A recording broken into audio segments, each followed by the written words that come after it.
Keir Starmer is battling to stem the revolt over his cuts to disability benefits.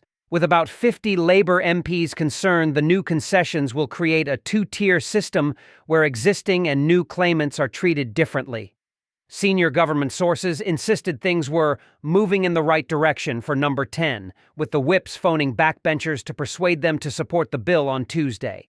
Government insiders said they believed they had peeled off enough of the original 120-plus Labour opponents of the legislation to win the vote, after the Work and Pensions Secretary Liz Kendall promised to exempt current disability claimants from the changes and to increase the health element of universal credit in line with inflation.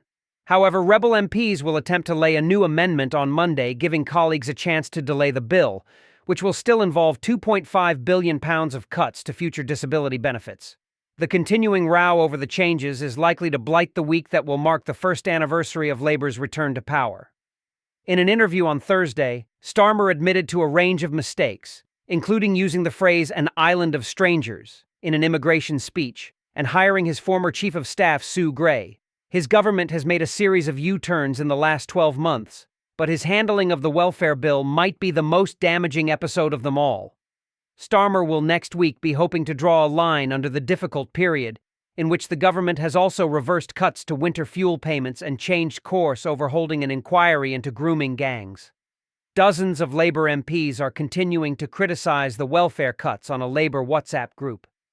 Many MPs are still undecided about how they will vote, and are pressing for more assurances that it is ethical and legal to set up a division between current and future claimants. Disability charities have said the bill remains fatally flawed and will lead to an unequal future for different groups of disabled people, making life harder for hundreds of thousands of future claimants. The government confirmed on Friday night that people who have to make new claims for PIP after November 2026 will be assessed under the new criteria. This means those reapplying after losing their PIP or who have fluctuating health conditions will not have the level of their previous awards protected. Starmer defended the bill on Friday, saying it struck the right balance. The changes will protect 370,000 existing recipients who were expected to lose out after reassessment. The Prime Minister said, "We talked to colleagues who've made powerful representations, as a result of which we've got a package which I think will work. We can get it right." Asked how the government would pay for the £3 billion of concessions, which experts believe will have to be funded by tax rises or extra borrowing, Starmer replied, "The funding will be set out in the budget in the usual way, as you'd expect, later in the year.